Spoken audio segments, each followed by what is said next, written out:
Olá, boa noite e bem-vindos outra vez à Praça da Fundação. Este é o debate virtual possível na atual situação, mas não vamos deixar que o facto de não podermos estar juntos afete a discussão de ideias, que é cada vez mais importante, aliás, por causa disso mesmo. A Fundação Francisco Manuel dos Santos manteve o seu plano editorial e a sua missão de divulgação do conhecimento e é por isso que hoje estamos aqui e vamos debater em torno deste livro do jornalista Luís Rosa, que se chama 45 anos de combate à corrupção. Vamos ter connosco também José Cunha Rodrigues, ex-PGR, testemunha numa oportunidade única de escutá-lo e sobre o que foi este combate. No fundo, este é um tema super importante, cada vez mais importante para a discussão dos dias de hoje, para a nossa democracia. Boa noite aos dois. Doutor Cunha Rodrigues, acha que esta batalha contra a corrupção, que no fundo é o título do livro do Luís, acha que estamos a vencê-la? Boa noite. Eu tinha-me incumbido de fazer a apresentação do livro do Dr. Luís Rosa e é nesse contexto que eu falarei da corrupção, porque o livro não trata só da corrupção.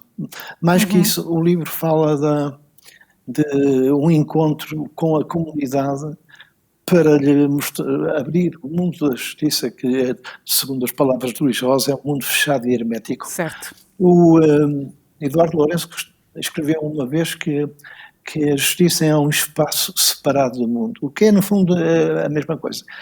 Eu tenho a ideia que a questão da luta ou de combate à corrupção dá um entono que eu diria bélico, que não é propriamente adequado, porque a corrupção é um crime que tem a gravidade que os códigos lhe atribuem e que tem também como vertente especial o facto de ser aquilo que se costuma chamar um crime sem vítima, porque nem o corruptor nem o corrompido estão interessados em divulgar isso. Eu penso que atualmente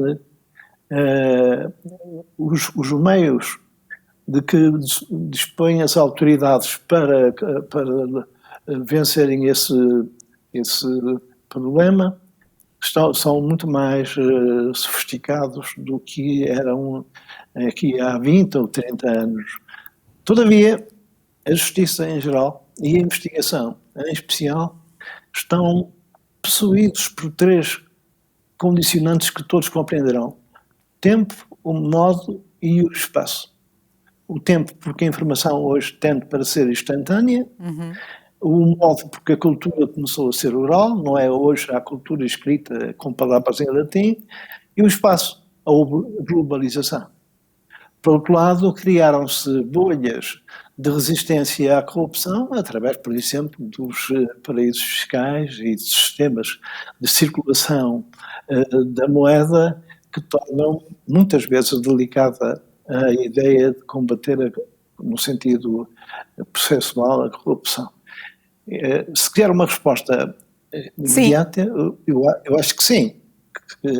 A corrupção não vai ser eliminada. Há um problema que eu tenho sempre no meu espírito, que é o seguinte: a função da justiça criminal não é acabar com o crime, é mantê-lo em níveis toleráveis.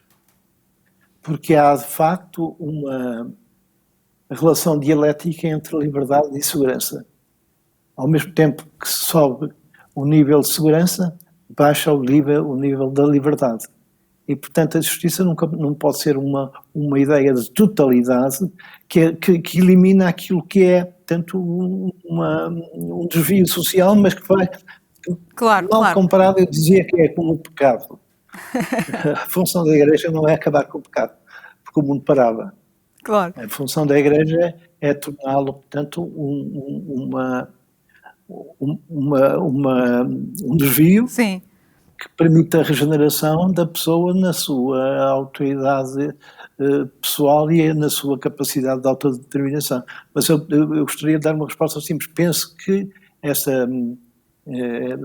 esse objetivo de manter a corrupção em níveis toleráveis está hoje mais perto do que esteve há 10, 15, 20 anos. Luís, isto é uma resposta de alguém que sabe muito e que não só sabe, como também operou mudanças que contribuíram para esse combate. Embora continuemos a usar a linguagem bélica que o Dr. Cunha Rodrigues não quis. Mas, em todo o caso, há uma coisa estranha, e tu referes isso nesse livro, que é, apesar desse combate ser hoje, como diz o Dr. Cunha Rodrigues, mais forte e mais bem-sucedido, a sensação das pessoas não é essa. Porquê? Sim, há aqui uma contradição. Em primeiro lugar, se me permites, gostava de agradecer ao Dr. Claro. Rodrigues o prazer e a honra, é para mim uma honra estar a apresentar o livro aqui na Praça da Fundação e com a tua moderação, obviamente, e portanto agradeço imenso a sua disponibilidade. É verdade que há aqui uma contradição que me parece lógica. Quanto mais nós sabemos, quanto mais processos temos, quanto mais fundo as autoridades judiciárias chegam na descoberta de mecanismos corruptos, de outros ilícitos criminais económico-financeiros, do poder político, no poder privado, mais as pessoas desconfiam das instituições. Eu ainda recentemente, há uns tempos, estive num debate em que uma professora da Faculdade de Direito defendia, dava o exemplo de Itália, que o Dr. Cunha Rodrigues conhece bem, nos anos 80, da Operação Mãos Limpas, certo. E dizia que a Operação Mãos Limpas esteve na origem do populismo italiano, que surgiu nomeadamente nos anos 90, com Berlusconi e agora... E que tem consequências hoje. E que tem claro. Continuado. Eu confesso que não faço esse paralelismo. Acho que as democracias, para terem credibilidade, para combaterem o populismo, para conseguirem ganhar a confiança dos cidadãos, têm de ter mecanismos, nomeadamente através da justiça, fortemente repressivos e também através de uma opinião pública informada, e esse é o papel do jornalismo, é dar informação à opinião pública para que as pessoas percebam com quem nos governa e com o que é que nos governa, ou se tem se fazem bem ou se fazem mal o seu trabalho. Bem, agora, do ponto de vista da justiça, é fundamental que exista essa repressão. Aliás, a melhor forma de prevenção é reprimir e a combater com eficácia. Eu acho que o Ministério Público e a Justiça em particular, os tribunais, têm tido um caminho de evolução nesse aspecto. Esse é sobre isso o teu livro. Exatamente. E, portanto, começamos nos anos 70 e 80, em que depois do 25 de Abril nós construímos um Estado democrático, os alicerces do Estado democrático, em que, por exemplo, o princípio da separação de poderes é fundamental, que não existia no tempo da ditadura, em que a Justiça é independente do poder político, os tribunais são independentes do poder político, o Ministério Público era um Ministério Público no tempo da ditadura dependente e às ordens do poder político, nomeadamente do Ministro da Justiça. A democracia acabou com isso, construiu um Ministério Público com grande influência do Dr. Cunha Rodrigues, um Ministério Público autónomo do poder político e que escrutina o poder político. E para escrutinar com independência tem que ter essa autonomia e, muito importante, que faz parte do Poder Judicial, não faz parte da administração. E, portanto, essa matéria foi um primeiro passo muito importante. E depois, obviamente, que começou a existir uma consciencialização do problema da corrupção que, objetivamente, nós nos anos 70 e 80 não tínhamos. Claro. Isso era o que eu queria perguntar, precisamente, ao Dr. Cunha Rodrigues, porque é uma pergunta histórica, mas que tem a ver com a sua sensação e com aquilo que o senhor operou. Só para explicar um bocadinho, o senhor, no início da sua carreira com PGR, fez uma intervenção importante no sentido de dar especialização, por exemplo, ao Ministério Público e a própria separação que o Luís estava a falar. Os portugueses dessa altura, em que o senhor fez essa luta de especialização, de maior eficácia da própria máquina judicial. Os portugueses dessa altura eram mais tolerantes para com a corrupção do que os vê hoje em dia? Isso não era, a meu ver, não era apenas uma questão de tolerância. Portanto, os portugueses hoje estão melhor informados sobre esses temas. Portanto, há hoje uma capacidade de interpretação do fenómeno social que não havia na altura. E ela existe porque, logo a seguir ao 25 de Abril, houve uma explosão do jornalismo de investigação que não era conhecida no país. Por outro lado, apareceram fenómenos que tiveram que ver com a democracia, mas também com fatores exógenos, como foi, por exemplo, a vinda de fundos estruturais das comunidades europeias, que o Luís Rosa trata muito bem e que fez desaguar no país muito dinheiro, criando junto do poder político fontes de financiamento e de manipulação financeira que tornaram, eu diria, um pouco delicada a gestão desses desafios. E, por outro lado, há um ponto que eu considero sempre muito importante e que os jornalistas geralmente não tiveram a oportunidade de ventilar. Há hoje, no sistema democrático português, uma série de fatores novos. Por exemplo, as redes sociais. As redes sociais transformaram-se numa modalidade de conhecimento ou de suspeita de infrações que não havia há 30, 40 anos. E levaram também a aspectos que são um pouco paradoxais.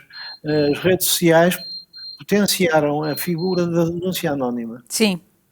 Levando àquilo que eu chamo uma investigação preguiçosa. Portanto, não há uma proatividade grande dos órgãos de investigação.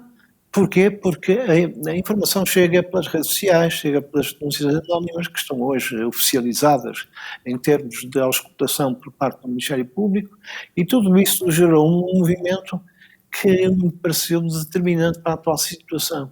Aliás, o livro de Luís Rosa trata isso muito bem, porque primeiro utiliza uma figura interessante, que é a do protagonista narrador.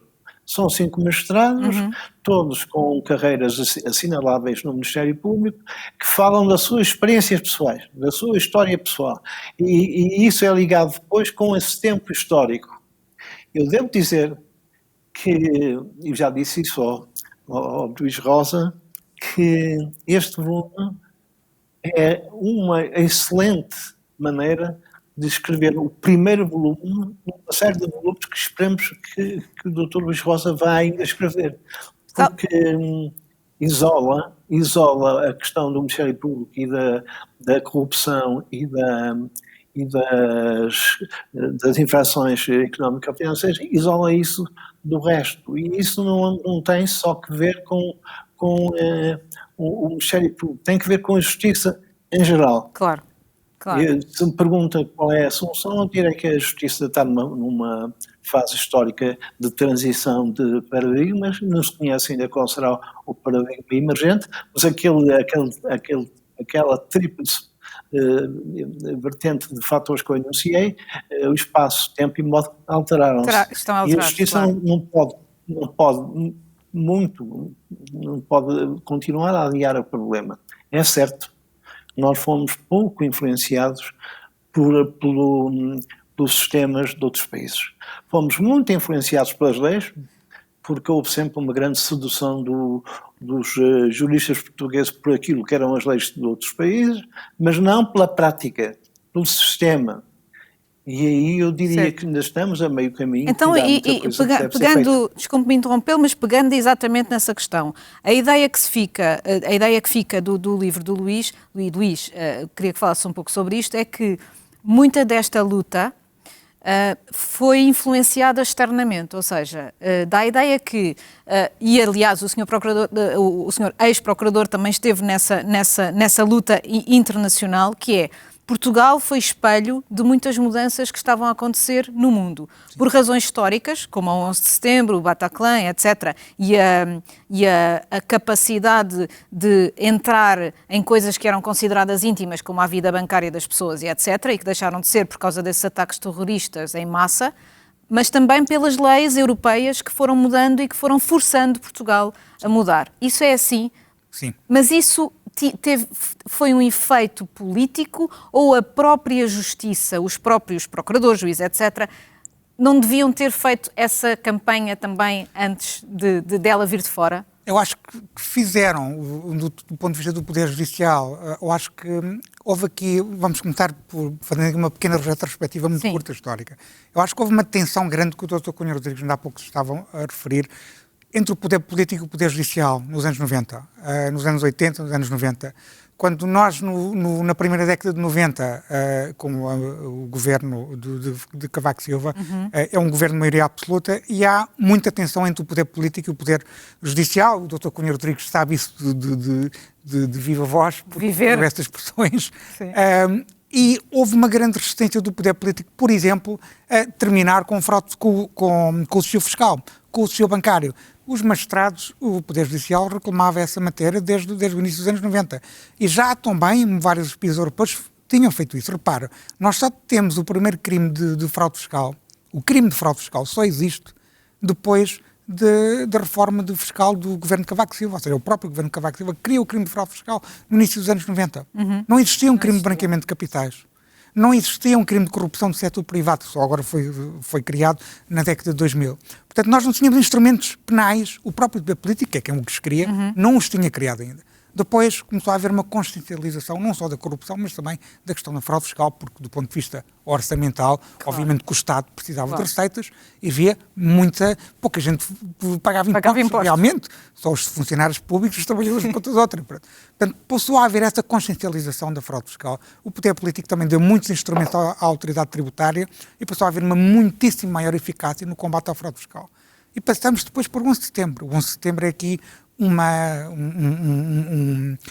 change game, há um clique em todo o mundo, em que é preciso obrigar a banca a informar a justiça dos movimentos financeiros suspeitos para financiamento de terrorismo, com operações de branqueamento de capitais, para a fraude fiscal, mas também para a corrupção.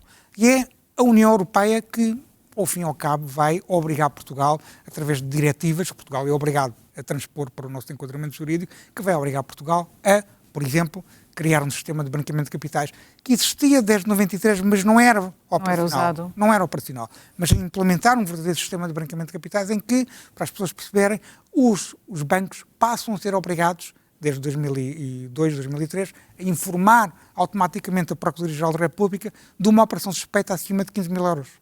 É obrigada a informar. E se não informar, tem uma multa pesadíssima. E automaticamente. Deixa-me fazer-te uma pergunta aí no meio, para seguirmos com essa questão europeia. O que é que em Portugal, que casos é que foram para a água, ou seja, que casos é que não chegaram a ser julgados ou a investigação não foi confirmada, por causa de problemas legais que existiram nesse início desses anos 90? Bem, houve praticamente os principais casos, seja o caso do UGT, o caso do Fax Macau, ainda recentemente por causa da questão do caso do Procurador Europeu tivemos de explicar o que era o caso do UGT, que já ninguém se lembrava, que é um caso de fraude fiscal que terá sido protagonizado pela UGT, pela Central Sindical. Todos esses processos acabaram por prescrever no Tribunal Constitucional. O Ministério Público, liderado pelo Dr. Cunha Rodrigues, fez as investigações, fez as acusações, as pessoas foram levadas a julgamento. Mas o próprio sistema judicial não teve capacidade para julgar aqueles casos. Aqueles casos praticamente prescreveram todos, já para não falar no caso de fraude fiscal, que eram muitos, houve uma grande, fraude de fundos europeus. Fundos europeus. Houve muito esse problema no início dos anos 90, quando nós recebemos muito dinheiro da Europa.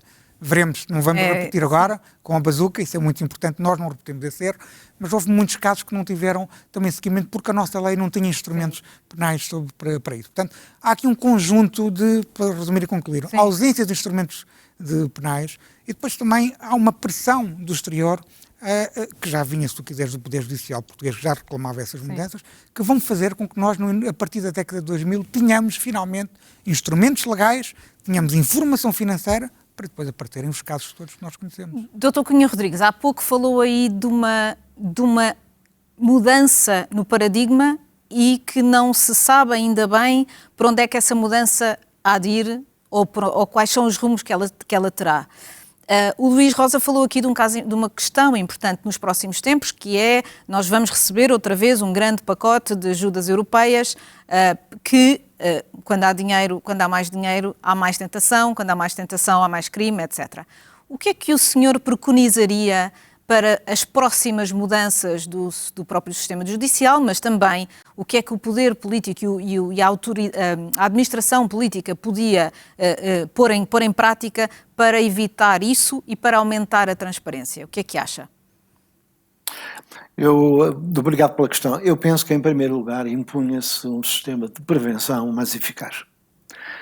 Isso é, nós temos várias autoridades reguladoras, temos várias instâncias parajudiciais que fazem a leitura dos fenómenos, mas depois temos um problema de que pouco se fala e que é realmente uma espécie de pano de fundo do combate à corrupção, com base na ideia de prestações financeiras. Portanto, há um risco em todos os países, não é só no nosso, e portanto eu nem quero neste momento concretizar os pontos nevrálgicos de detenção. Há a corrupção das instituições, que não significa que as corrupções se vendam, no sentido mercantilista do termo, mas que se trata de uma questão de desvio dos fins institucionais. Por exemplo, na administração pública, tu deixas passar o meu primo no concurso e mais tarde o teu irmão também passará. Ou na justiça, ou na universidade. Portanto, há hoje um amolecimento das instituições. A Europa, de há 40 anos, tinha fazia uma especial atenção à ideia da União Europeia das instituições, que eram importantes, e hoje baixou o nível das instituições por razões várias, por razões até salariais, mas também pelo espírito de agregação. Portanto, as instituições começam a agregar pessoas e sistemas que, no fundo, prolongam a capacidade de poder dos que já estão lá. Isso também devia ser visto. Quanto aos meios judiciais, eu diria que houve uma mudança fulcral. Bom, o grande problema da implantação dos sistemas de investigação em Portugal não foi só uma questão de atraso na adopção de medidas existentes na União Europeia ou no estrangeiro. Tratou-se também de uma grande querela que durou no nosso país demasiados anos, que foi a autonomia do Ministério Público e a dependência da Polícia Judiciária. Sim. O poder político foi sempre muito hesitante quanto à autonomia do Ministério Público, e por razões que são respeitáveis. A seguir ao 25 de Abril, o partido que mais se bateu pela autonomia foi o PSD, PPD-PSD. Nessa altura, o Partido Socialista estava um pouco afastado desse desígnio. E depois, mais tarde, quando se teve que discutir o Estatuto do Ministério Público, vimos claramente que no próprio PS havia uma fratura, havia uma divisão, havia quem achasse que o Ministério Público devia continuar ligado ao Executivo e havia quem achasse que devia ser autónomo. Nenhuma destas perspectivas era, por assim dizer, tanto errada, no sentido ontológico do termo. Em muitos países, ainda hoje, o Ministério Público depende do Executivo. Era de tal modo evidente a possibilidade de se entregar a justiça aos partidos políticos, que era necessário, pelo menos em tempo moderado e médio, dar autonomia à magistratura. Só isso é que podia tornar independente a justiça criminal. Mas não se tratava de uma questão propriamente de regime. E o que aconteceu foi o seguinte: o modelo português converteu-se numa fonte de estudo para a maior parte dos países europeus, a começar pela Espanha, pela França, pela Itália, pela Alemanha. Todos esses países, portanto, aceitaram o nosso ponto de vista de uma justiça, portanto, com total separação de poderes, mas autónoma na sua parte de iniciativa, que não depende mais do poder político, depende de uma magistratura autónoma e responsável. Sim. Portanto, eu acho que, para compreendermos os passos que foram dados no sentido de reprimir o crime, e especialmente a corrupção, teve muita importância o espectro político do país, que vinha do regime anterior.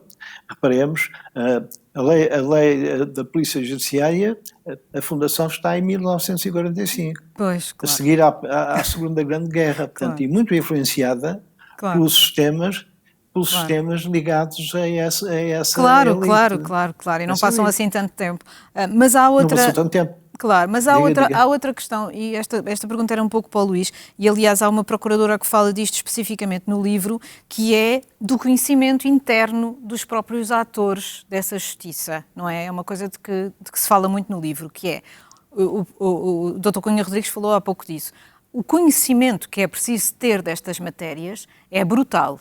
Tudo isso começou com a especialização do Ministério Público, aliás, a questão dos juízes, dos próprios juízes depois também terem essa especialização foi discutida, acabou por ser considerada não constitucional e, portanto, não andou para a frente, mas eu penso como é que é a vida de um procurador com a capacidade que existe neste momento de comunicação, de rapidez de comunicação, de fuga aos sistemas habituais, de Ethernet, de DeepNet, de Deep Webs, etc, etc. Ou seja, isto é uma coisa de que tu não falas muito do livro atualmente, mas que é uma procuradora que até sugere que nós devíamos trabalhar, exatamente, Inês Medina, que nós devíamos até trabalhar nos ministérios, nos bancos, etc, antes de virmos para aqui para conseguirmos perceber alguma coisa. Conta um bocadinho essa luta interna. Eu acho que há do conhecimento. Hoje em dia, os leitores, não só deste livro, como de consumidores de comunicação social, quando lêem notícias sobre grandes processos, ficam com a ideia que é um procurador sozinho que vai investigar, ou um inspetor, ou dois da Polícia Judiciária, que vão investigar aquela situação. Ora, hoje em dia, cada vez mais, o trabalho é multidisciplinar e, portanto, um procurador tem que ter, obviamente, conhecimento do que é uma contabilidade de um banco, por exemplo, do que é uma contabilidade de uma grande empresa, mas depois tem que ser assessorado por peritos. E estes peritos são essenciais. E, por exemplo, dando um exemplo concreto da Operação Marquês, é muito importante, aquele processo só existe, por exemplo, por causa destes sistemas de informação que ainda há pouco falávamos. Ou seja, todos os circuitos financeiros de todos os suspeitos estão todos reconstituídos. Através do quê? Através de cooperação judiciária internacional, nomeadamente a Suíça, que mandaram para cá a informação dos extratos bancários, de contas que nós, cidadãos, não sabíamos que aquelas pessoas tinham. Claro. Nem o fisco sabia. Claro. Ou seja, aquelas contas estavam ocultas, umas vezes em nome dos próprios, outras vezes em nome de outras pessoas. E, portanto, primeiro há essa reconstituição do sistema financeiro, que é informação valiosíssima. Mas depois é preciso perceber, e aí o conhecimento que estavas a perguntar, o conhecimento técnico, sobre o porquê daquelas transferências, ou seja, quais são os negócios que, na ótica do Ministério Público, motivarão, alegadamente, aqueles atos de corrupção. Então, aí estamos a falar de alguns dos maiores negócios feitos em Portugal nos últimos anos. A compra da EPT, a entrada da PT na Oi, a venda da Vivo, são operações extraordinariamente complexas. Por exemplo, um escritório de advogados, para assessorar aqueles negócios, tem equipas de 20, 30, 40 pessoas de roda daquilo. E, portanto, não é um procurador que vai investigar só aquilo. Tem que ter peritos, tem que ter um conhecimento base, com certeza, mas depois tem que ter peritos. Essa referência que fazes, que aludes da doutora Inês Bonina, é muito interessante porque é uma necessidade que os procuradores têm cada vez mais, que é cada vez que entram numa determinada situação que tem um negócio complexo, não tem necessariamente a ver com telecomunicações, pode ter a ver com urbanismo, pode ter a ver com uma área da administração pública, pode ter a ver com outro negócio qualquer do setor privado. Isso exige um grande conhecimento técnico e exige, obviamente, esse know-how que às vezes não tem que ser o próprio procurador a ter, mas precisa ter esse apoio. E é verdade, tem que se dizer que muitas vezes o Ministério Público, a Polícia Judiciária, não tem essa peritagem, não tem essa ajuda. Por isso há países, e o Dr. Cunha Rodrigues sabe isso melhor do que eu, há países europeus, e não só europeus, países da América Latina, a Argentina, por exemplo, que têm peritos próprios, têm um corpo de peritos em que o Ministério Público, quando quer, precisa da ajuda de alguém, vai buscar ali àquele departamento uma ou duas ou três pessoas especializadas naquele tema. Em Portugal isso não existe. O Ministério Público tem que andar a pedir, por exemplo, a bater à porta da Direção-Geral da Administração do Território para dar emprestar um perito durante uns meses. Depois tem que ir, se calhar, à Direção-Geral do Orçamento para, enfim, estou a dar exemplos caricaturais. Ou seja, precisa de ajuda, precisa bater à porta, precisa de favores de alguém, não tem um corpo próprio de peritos. E esse know-how específico é muito importante. É muito importante. E a Justiça, quando se fala de falta de meios da Justiça Penal, tem muito a ver com este tipo de situações. Claro, é isso que falta. Claro. Dr. Cunha Rodrigues, esta questão da falta de peritos ou da falta de mais peritos capacitados é muito diferente em Portugal do que nos outros países que o Dr. conheceu na sua vida, na sua carreira internacional? É diferente. Mas eu começaria por dizer que o grande problema, os depoimentos dos 5 magistrados que intervêm como narradores no livro, mostra que os senhores magistrados quiseram ligar as suas histórias pessoais à evolução da política criminal. Bom, as histórias pessoais são sempre histórias pessoais e penso que aqui, no caso concreto, até representam uma grande modéstia quando os magistrados dizem: eu quando comecei não sabia nada, não sabia como se fazia uma busca. Bom, não era tanto assim. Em termos de realidade concreta, do tipo de criminalidade que havia na altura, do tipo de meios que tínhamos, os magistrados faziam o seu papel de uma forma conseguida. O que acontece é que o poder político pôs no terreno uma concepção que foi dramática para o Ministério Público. Isto é, nunca quis que o Ministério Público tivesse poderes de coadjuvação em relação à Polícia Judiciária. Portanto, e os magistrados só aprendem a investigar investigando. Se os meios de investigação estão na Polícia e não no Ministério Público, e podíamos ver isso a nível até depois do julgamento. Eu lembro-me sempre de uma história que eu, aliás, conto, no caso do julgamento das FPs 25 de Abril, em que a polícia chegava em ótimos carros e a senhora procuradora apanhou uma boleia, foi do autocarro e depois apanhou um advogado dele uma boleia e era um advogado dos réus. Portanto, enquanto a Polícia Judiciária tinha esses meios todos. Eu recordo também, já eu escrevi, que para numa certa altura, para ter a coadjuvação de 2 agentes da Judiciária, tive que negociar 6 meses com o Ministro da Justiça. Isso foi dramático para a evolução da investigação criminal. Agora, o conhecimento é fundamental por parte dos magistrados. A especialização é fundamental. Embora eu tenda para pensar que a especialização do Ministério Público não oferece qualquer dúvida, nos juízes o problema da especialização é mais delicado. Então, para já, nada impede no crime que haja tribunais especializados. E há tribunais criminais. Nomeadamente família, etc. Sim. Tribunais criminais. O que não pode é haver tribunais com competência para julgar só certos tipos de crime. Mas isso não está vedado. Mas eu continuo a dizer que a especialização pode ser uma solução e pode ser um mal. O juiz super especializado pode entrar numa conjectura de avaliação dos factos ou do direito demasiado radical. E nós temos experiência de... Isso não é realmente uma crítica, é uma constatação. Por exemplo, os tribunais constitucionais tendem para ter uma certa radicalidade em relação à Constituição. Sim. Uhum. O Tribunal Comunitário tem uma certa radicalidade em relação ao direito da União Europeia. Os tribunais administrativos é a mesma coisa. E, portanto, o juiz deve ser capaz de formular juízos de certo modo genéricos, mas que tenham uma compreensão da globalidade dos problemas. Da vida. Eu penso que... Da vida. Das questões jurídicas. Exatamente. Também, das questões jurídicas, sim. Porque não é radicalizando a proteção que se consegue realizar os direitos, sim, fundamentais dos cidadãos.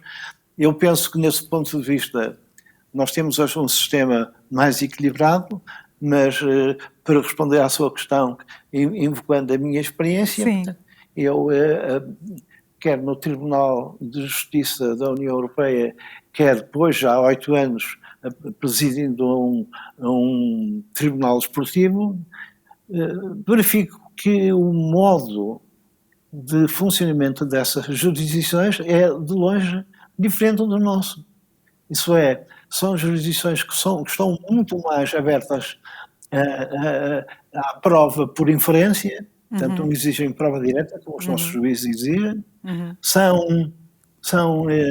tribunais e instâncias que dão muita importância, portanto, àquilo que eu diria, à ideia de proporcionalidade, isto é, se houver crimes graves ou infrações graves, e no meio aparecerem 2 infrações que não têm importância nenhuma e que não vão alterar a pena que vai ser aplicada, eles esquecem essas infrações. No nosso país, não. No nosso país, o princípio da legalidade obriga os magistrados, num processo que envolva, por exemplo, violação de normas sobre criminalidade financeira, tem que investigar, por exemplo, se houve um perjúrio, se houve uma fatura falsa, se houve infrações que no conjunto não irão modificar grandemente a pena aplicável. Portanto, isso dá lugar aos megaprocessos. Claro. E depois há outro problema infinitos, que é muito delicado e que o poder político em Portugal não gosta muito de ouvir, que é o princípio da oportunidade. Não é possível, mas quer como princípio aplicado, por exemplo, nos sistemas anglo-saxónicos, ou na França, ou na Bélgica, é possível que o próprio Ministério Público faça uma certa seleção dos casos que devem ir por diante. Sim. Porque senão o risco é terem megaprocessos, é terem...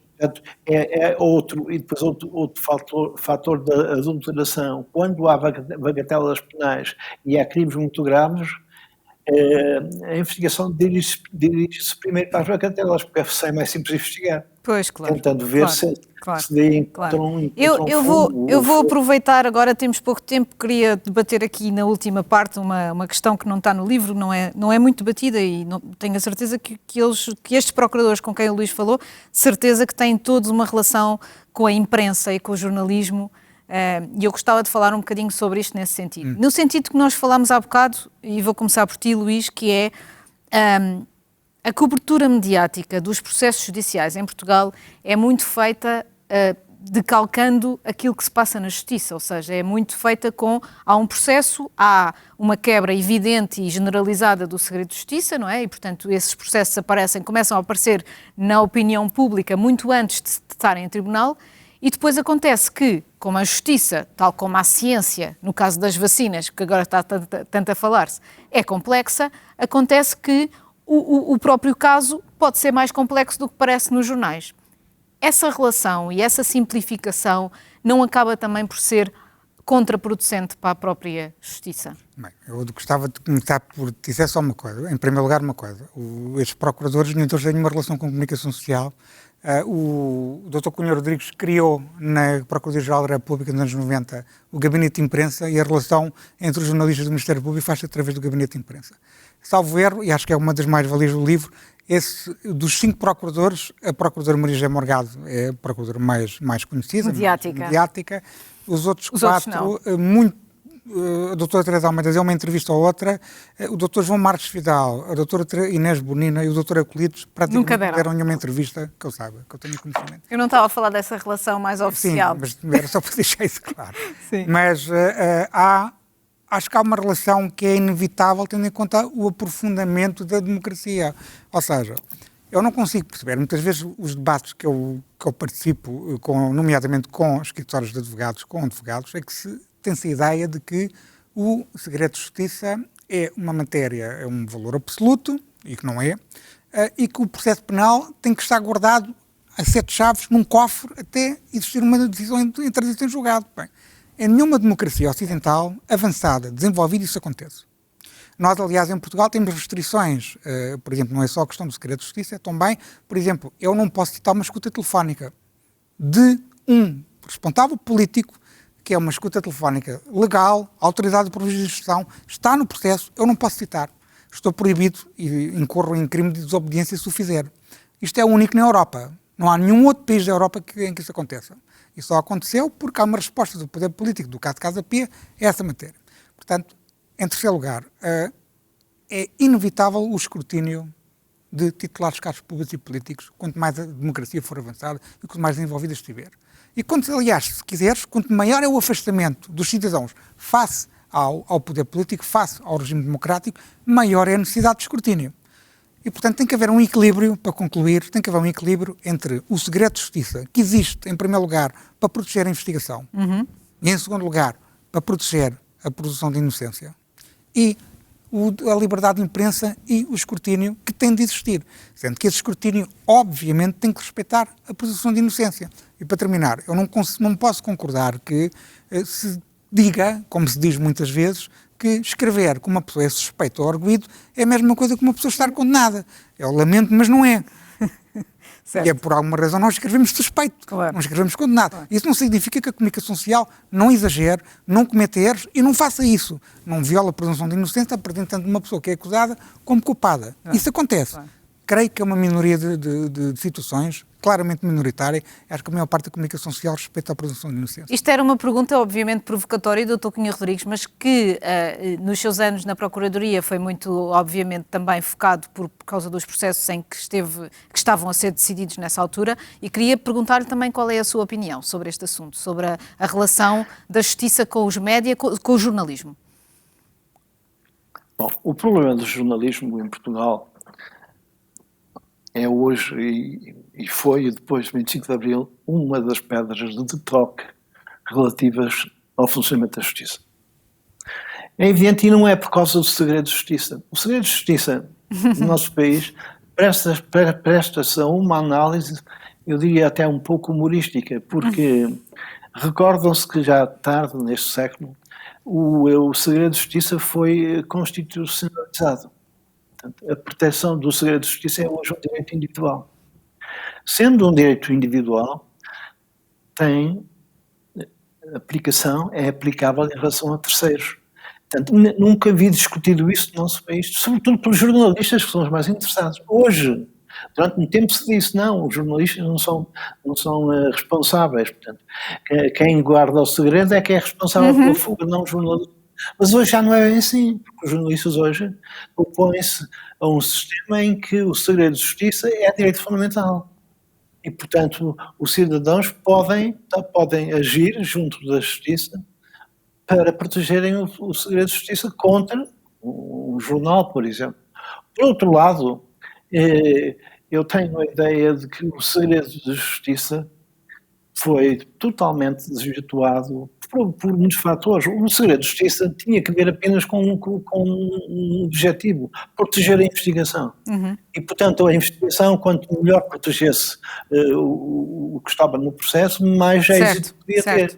Depois viram nisso uma vertente de direitos fundamentais, que foi a sequência de começarem a ser julgados e acusados poderosos.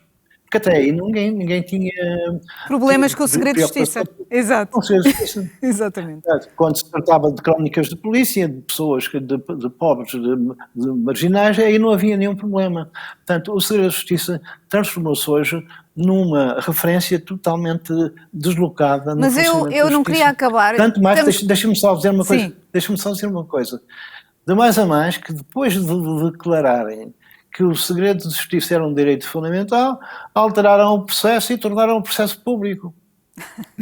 Se era um direito fundamental e depois claro, o processo eu só queria voltar atrás na sua resposta, porque começou por dizer que uma das grandes questões na evolução da justiça em Portugal era a sua relação com o jornalismo, mas depois não disse porquê. É evidente que o jornalismo é um reflexo, é um espelho da sociedade.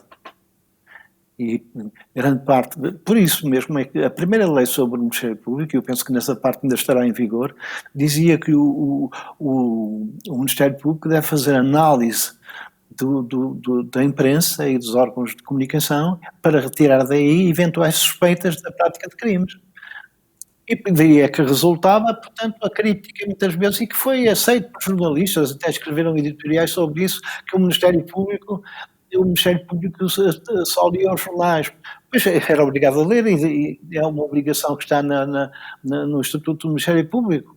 O jornalismo é um modo de escrutinar. Eu não gosto da palavra escrutinar, fala-se muito em escrutinar o poder político.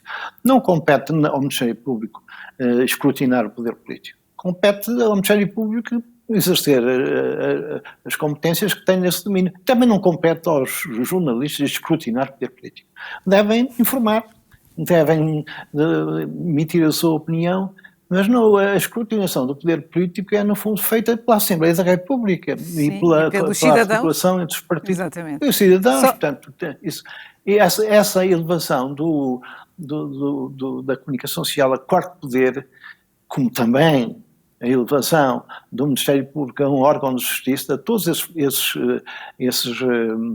essas qualificações são úteis para ler o sistema, mas podem, quando são aplicadas de forma excessiva, abusiva, transformar-se em cavaleiros do apocalipse. Claro, Luís. O Luís queria só acabar, temos que acabar, já estamos fora do tempo. Duas frases muito rapidamente para complementar o que o Dr. Cunha Rodrigues disse. ao jornalismo compete escrutinar o poder político. E é por isso que nós nos interessamos, nós jornalistas nos interessamos pelos grandes processos que têm como protagonistas, não é o Zé da esquina, não é o Zé das iscas, não é o Zé ninguém, são ex-titulares de cargos políticos, ou às vezes titulares do momento de cargos públicos e políticos. Bem, com este debate que podia começar agora, acabamos mais esta apresentação do livro do Luís Rosa, 45 anos de combate à corrupção em Portugal, e está disponível também no site da Fundação, onde aliás devem estar a ver este vídeo. Obrigada e boa noite.